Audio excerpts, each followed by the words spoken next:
Hello friends, and it's Funky Play Brothers, and please remember to subscribe to our YouTube. And today we're reading He-Man and the Master of the Universe, Tales of Eternia, a Netflix animated series. The Hunt for Mossman, a New York Times best-selling author, Gregory Mon. Book 1, Chapter 16. Chapter 15 was very short. The Wind Raider coasted close to the ground over ruined hills and fields, careful to remain out of view of any nearby villages, until they came to the edge of the thick forest. The trees loomed high overhead, standing near as tall as the grandest towers in the city of Eternia. Their trunks were thick and strong, covered with yellow and green moss, and Adam could see that their roots stretched far and wide into the soil. The deep forest beyond was a gap in the wall of trees, and Adam had the strange feeling that the forest itself was alive somehow. Where are we going? Crass asked. Cringer was already starting to land the ship. I'm parking the Wind Raider out of sight, he said. Now let's hurry. You have to plan to track. After Cringer slipped his metal claws back on, the trio jumped from the ship to forest floor and raced ahead. The light on the hills softened as the sun dropped low in the sky. The walls of trees behind them glowed a dull orange, and the sky to the west was changing color by the minute. As they hurried north, climbing bleached hills and crossed barren fields, they stopped repeatedly so Cringer could sniff the certain leaves or spots of downtrodden grass.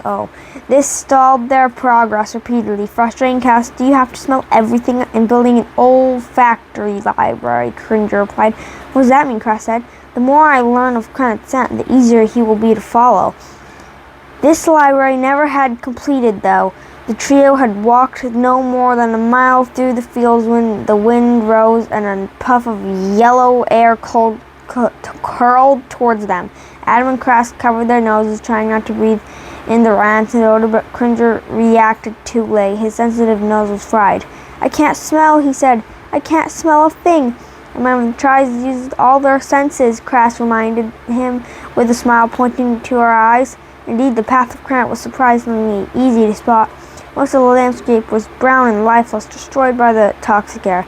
But at the top of the hill, they spotted a wide swath of lush green grass cutting through the devastation, bordered by flowers of every color and type. This strange green path wound up and over the hills to the west. Where do you think he's going? Adam wondered.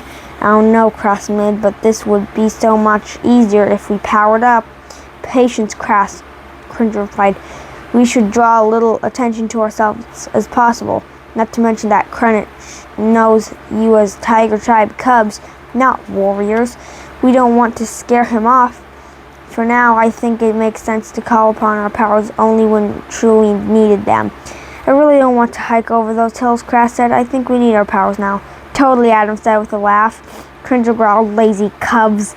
I don't know how either of you lasted 2 days in the tribe. I taught you both to run across the jungle and back before lunchtime.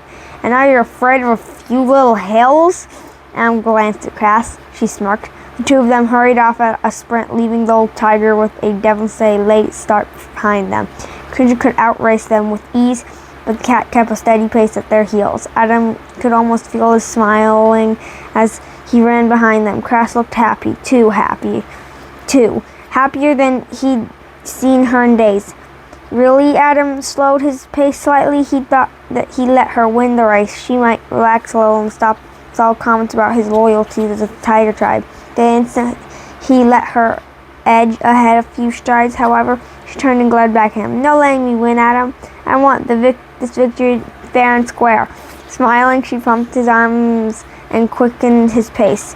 Soon he pulled even with her. The path steepened as it cut up the hill. Both of them were breathing heavily. Even Cringer was panting behind them.